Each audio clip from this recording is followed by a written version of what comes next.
entras a la experiencia más cercana que viviste ahorita, güey. Porque te vi en Brasil, güey. Y me dijiste, me voy a ir a Medio Oriente. Y te dije, no mames, me despedí muy bien, güey. Porque esta es la última vez que no tanto, no lo quiero dramatizar. Pero la verdad es que sí había peligro fuerte, güey. Eso es la verdad, porque te fuiste a hacer... pues, no sé si llamarle servicio social. Supongo que sí, porque vas con una ONG. Sí. Y platícanos un poco, güey. ¿Qué pasó ahí?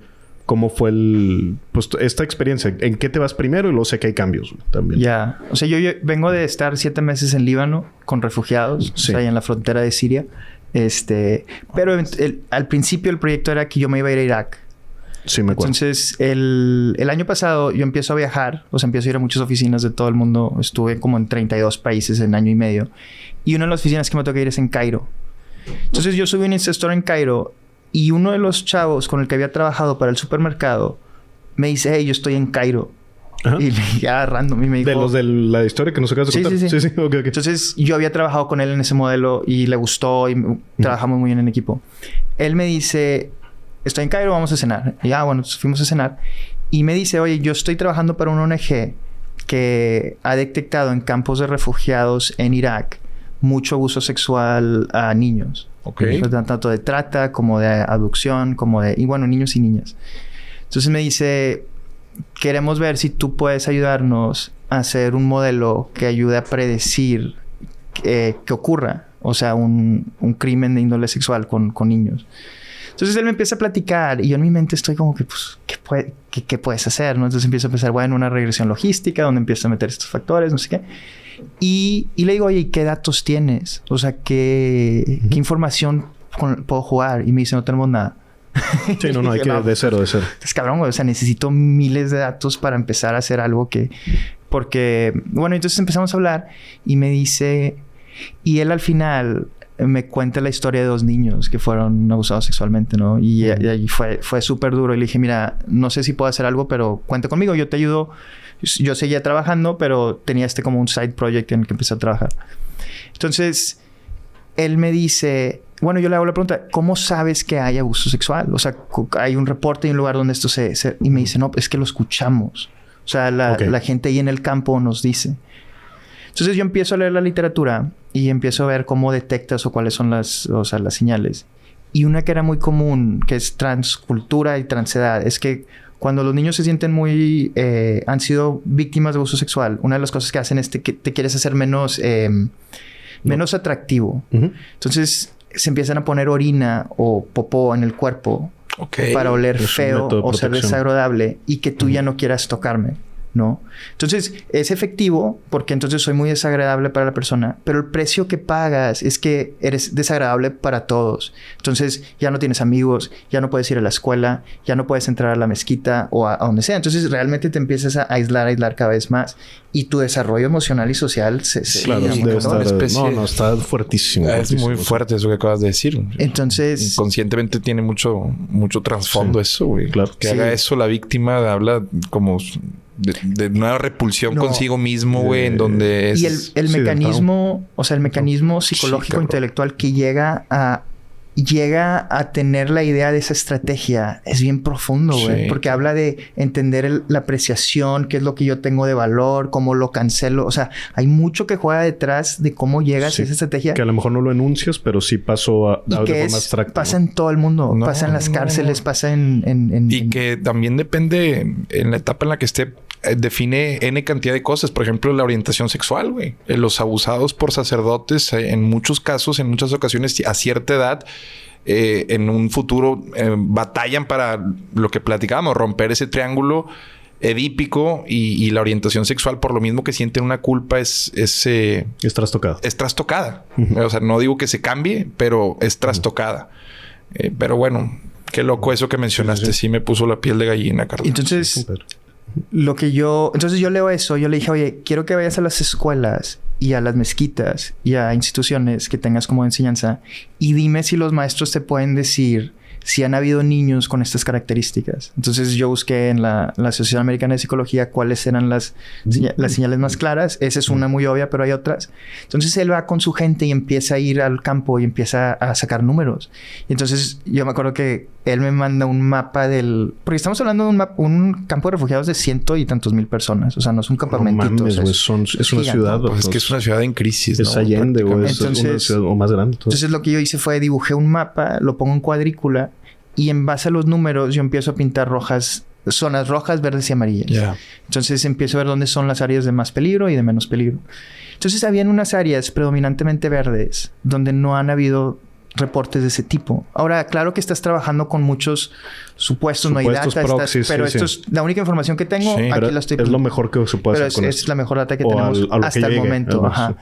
Entonces, la pregunta después que te haces es ¿por qué hay zonas rojas y por qué hay zonas verdes? O sea, porque aquí hay mucha abuso y acá no. Y entonces, y bueno, ahí eso es un periodo de 5 meses donde estoy pidiendo información.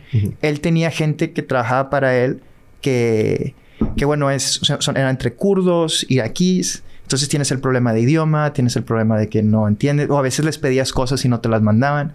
Pero al final, lo que logro entender es que los niños que estaban en las zonas verdes eran niños que desde chiquitos habían nacido en las calles o crecido en las calles de, por ejemplo, Bagdad, Irbil y otras, Mosul. Y entonces eran niños que siempre estuvieron en la calle. O sea, siempre fueron niños de la calle. Los niños de las zonas rojas eran predominantemente de lugares rurales en Siria. Entonces, te puedes imaginar como si fueran animales, haz de cuenta, que los que crecieron en la calle están acostumbrados a tener leones cerca, están acostumbrados a tener predadores, entonces están muy alertas. Los niños que vienen de estos lugares rurales son pueblitos, si le puedes llamar eso, pero de 100 personas, 50 personas, donde el peligro es no te pares atrás de la vaca, no te metes en medio del caballo, pero no es hay un señor que te quiere hacer daño. O sea, eso no está en su radar. No está exacto. Entonces, yo le empecé a decir, o sea, yo hablando con él de lejos, le decía, quiero que estés un rato en los sectores verdes y veas el comportamiento de los niños. Entonces, sucede un fenómeno bien interesante donde en la mañana los niños salen y están viendo todo lo que está pasando en su zona. Y en la noche se regresan y esa información se la dan a un líder, que es como el líder de la pandilla. Y él, en base a lo que escucha, dice, mañana nadie sale. Está muy raro allá afuera. Entonces se quedan 2 días adentro y no sale nadie. Entonces los predadores que están ahí buscando se pasan a otra zona. No hay nada de fumo. Pero, perdón que te interrumpa.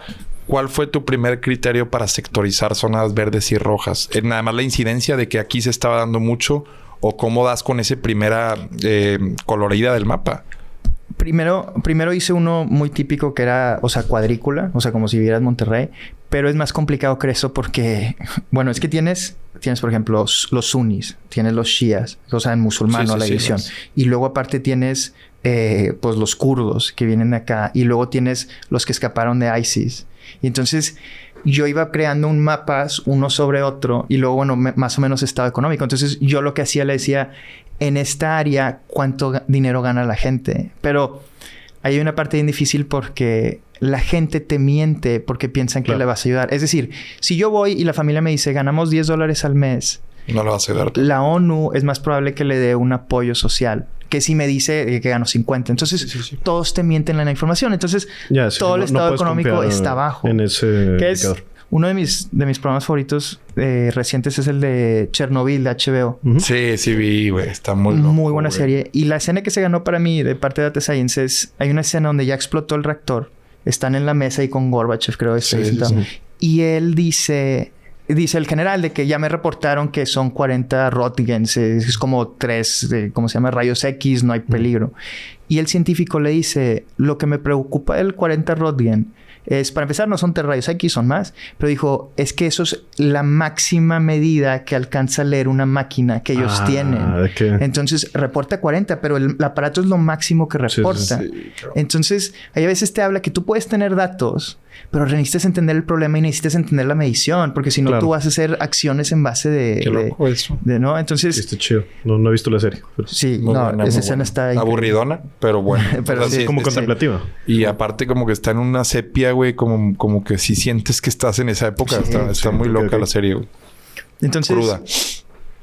Entonces tú siempre estás operando como no estoy ahí y no sé cómo opera, pero empiezas a hacer supuestos, empiezas a trabajar, después ya empiezo a cambiar un poco ya no son cuadrantes tal cual. Tienes tantitos cambios por unas cosas geográficas, pero también porque ya empiezas a ver cuáles son las comunidades. Es decir, la persona que vive aquí va a su supermercado, aquí va a la mezquita, esta es una zona, esta es una colonia, si quieres imaginártelo, ¿no? Aquí es donde ocurren todas sus actividades sociales.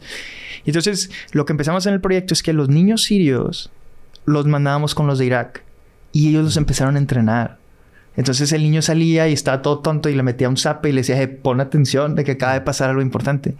Y entonces luego ese niño lo reinsertas con los sirios a que pase el conocimiento. Y lo compartía. Entonces, porque el problema que tienes es, tú tienes que ser más fuerte al individuo, no puedes pelear contra... O sea, bueno, eso lo está haciendo. Digamos. Sí, o sea, tú tienes que decirle, oye, allá afuera hay maldad, güey. O sea, y es que la verdad es que tipo, a veces te imaginas que el abuso sexual es un señor escondido atrás de un arbusto, pero realmente en el 90 y tantos % de los casos es un familiar, es alguien súper cercano. Correcto. Pero en ese caos de la guerra, de gente entrando, etcétera, ahí sí es alguien extra. O sea, es muy probable que sea... Porque llegan solos. O sea, hay muchos huérfanos, hay muchos niños que no tienen familia, hay muchos niños que se lo dieron a alguien más para que lo cuidara. ISIS por mucho tiempo estuvo secuestrando a niñas kurdas y las agarraban de esclavas sexuales. Y entonces tienes niñas raptadas desde los 4 o 5 años y que fueron raptadas. Entonces, ahí sí es un lugar de peligro donde están. Y entonces, yo empiezo a trabajar con ese proyecto, pero cada vez estás en desarrollo. O sea, yo me sabía los nombres de niños de sectores, o sea, todos los que me dan en la lista. Y llega un punto donde dije, es que necesito estar ahí. O sea, necesito estar ahí para poder hacer más, porque no me están dando la información. Sí, lo cuantitativo ya lo teníamos, pero te faltaba la parte subjetiva, ¿no, güey? Sí, porque yo decía, es que este programa sí va a funcionar. O sea, llega un punto donde ya lo entiendo, pero necesito estar ahí. Entonces, ahí es donde tomo la decisión de, pues me voy a lanzar. O sea, entonces yo hablo con él y le digo, oye, ¿sabes qué? Quiero estar ahí. Y me dijo, pues vente. O sea, aplica para la visa. Y me dijo, ¿cuánto tiempo te quieres venir? Y le dije, pues me voy 1 año. Entonces yo renuncio a mi trabajo en diciembre o les doy 3 meses. Qué loco. ¿Renunciaste a tu chamba para perseguir ese proyecto? Sí. No mames, si eres una verga, güey. Es que... Pues no mames, güey. Hubo 2 cosas. Yo durante la pandemia me hice australiano, entonces te dan tu pasaporte australiano, ¿no? Y cuando te dan tu pasaporte australiano, hay una ceremonia donde te da la bienvenida a alguien blanco o en el sentido que son de descendencia inglesa, es decir, la gente que vino, como los españoles a México, los ingleses allá. Entonces, esa persona descendiente de 2, 3 generaciones te dice bienvenido a Australia, es lo que significa para esa persona ser australiano. Y te da la bienvenida a un aborigen o alguien de descendencia aborigen. Entonces, a mí me toca una señora que nos da la bienvenida y ella nos dice que en su tribu, cuando hay una junta importante, dicen... Hay una junta importante, la persona más importante de la tribu se pone en la entrada y a todos los que van a entrar les dice güey chica. Y güey chica significa propósito. Y dice, si tú no le puedes responder a güey chica o decirle tu propósito, él no te deja entrar a la junta. Porque dice que tener un propósito es como si estuvieras naufragado en el mar y te avientan un zapato y una llanta. Si no tienes, vas a agarrar lo primero que tus brazos puedan agarrar, pero no vas a agarrar lo mejor para ti o para el grupo, porque no tienes dirección. Seneca decía como que para un barco que está en el mar, que no tiene dirección, ningún viento es favorable. Porque nada más sopla, ¿no? Sí, güey. No sabes si vas a ir en dirección correcta o incorrecta. Entonces, si yo te dejo entrar a la junta y no tienes un propósito, no vas a agarrar la mejor decisión para el grupo. O sea, vas a agarrar la primera idea idiota y vas a decir, sí, esta. Y no va a ser lo mejor para nosotros. Y lo llevan más lejos y dicen que todos los días cuando tú te levantas en la mañana, la vida te dice, güey, chica. Que significa propósito. Y si tú no le puedes decir a la vida cuál es tu propósito al levantarte esa mañana, te dicen no te puedo dejar entrar. Y para ellos tú estás muerto. Entonces llega una oportunidad pendeja o una relación que no lleva a ningún lado y la agarras porque no tienes un propósito. O sea, no hay ningún viento que la vida te pueda dar que te va a llevar a donde tienes que ir. Entonces, para ellos lo más importante es tener un propósito porque significa que estás vivo. Porque los muertos no tienen propósito. Entonces, esa idea me pegó mucho y yo siempre he querido hacer algo social. O sea, tenía siempre esa idea. Y cuando empiezo a hacer este proyecto, yo siento... Es que este es mi güey chica. O sea, esto me mueve más que cualquier otra cosa. Y empiezan a hacer en mí la idea que después hago una fundación que se llama Güey Chica. Pero quiero darle propósito a la demás gente. Y quiero crear condiciones para que puedan tener propósitos. Entonces, ya tomo la decisión... de irme. Y bueno, una cosa que te das cuenta después, pero siempre que vas a empezar un proyecto, piensas que tienes que decirle a la vida como qué estoy dispuesto a hacer, ¿no? O sea, yo estoy dispuesto a irme a Irak, estoy dispuesto... Pero la verdad es que nunca sabes lo que va a pasar. O sea, si tú le preguntas a un matrimonio que lleva 30 años, tú sabías todo lo que te iba a pasar. Te dice, no, claro que no. O sea, sí. Entonces, la vida lo que te pide cuando tú empiezas un proyecto es te dice, ¿qué estás dispuesto a dejar de hacer? Porque es normalmente las cosas que no has dejado de hacer que te mantiene ahí. Cierto, y te dice, ok, vas a empezar este proyecto. ¿Qué estás dispuesto a dejar de hacer y ponerme en este altar de sacrificio? O sea, para una persona gorda no es voy a correr 10 kilómetros, voy a ir... No. Estás dispuesto a dejar las donas. Estás dispuesto a dejar de ir los viernes de que al antro y meterte 6 cocas con o lo que sea. Y entonces, para mí fue, ok, estás dispuesto a dejar tu trabajo. Estás dispuesto a dejar tu comodidad, tu seguridad, etcétera. Y dije, pues sí, ¿no? Y cada vez, bueno, ahorita te cuento cómo fue la experiencia, pero cada vez me seguía pidiendo más. O sea, estás dispuesto a dejar esto y esto y esto. Y ya después de un tiempo ya sientes como todo se va como que alineando, como que la vida, ok, vas en serio. O sea, te voy a alinear las cosas para que vayas. Te voy a hacer cumplir tu propósito, digamos. Solo demuéstrame desprendiéndote, ¿no? Sí, que estás dispuesto a dejar. Y porque después... Cuando realmente es que estás dispuesto a hacer todo, güey. O sea, de que piensa en matrimonios o piensa en empresas o empresarios, ¿no? Sí, claro. Me gustó. Sí, eso está bien cabrón, güey, que no lo tenemos presente muchas veces, que el sacrificio es una parte bien importante de todo proyecto. Es una constante, por ejemplo, que encontramos aquí en el podcast. Lo vimos la semana pasada con Mau. Que decía, oye, güey, yo hice esto 4 años antes de que me rindiera frutos, güey. Y fue algo que me resonó de cuenta que pum, o sea, me imaginé a Pato Machete, me imaginé a Juan... O sea, hacía un chingo de gente que ha estado aquí en este espacio donde estuvieron dispuestos a dar mucho tiempo, esfuerzo, sangre, güey. Como para... Antes de que, como dices, que la vida le acomodara todo, de repente, pum, ya, ahora sí, güey. Sí. Por eso, cuando vas allá a Real de 14... El huichol, el indio huichol, que es el que puede llegar a contactar ahí en el desierto, te dice que cuál es el tributo que me vas a dar. O sea, al menos yo no voy a impedir que recreativamente te pongas la loquera que te quieres poner, pero como también lo entiendo como tal de paga un tributo. O sea, deja algo a cambio de lo que vas a hacer. Y así mismo debe ser las cosas que obtienes, ¿no? Si las obtienes de forma muy fácil y en atajos, lo que hemos dicho siempre en este espacio, pues no saben a nada, güey. Se te deshacen como el algodón de azúcar al mapachito en el agua, cabrón. Sí. O sea, no sabe a nada, ¿no? Si no duele, si no deja una medio cicatriz o no sientes que te está costando mucho, pues la verdad no tiene una satisfacción de igual manera.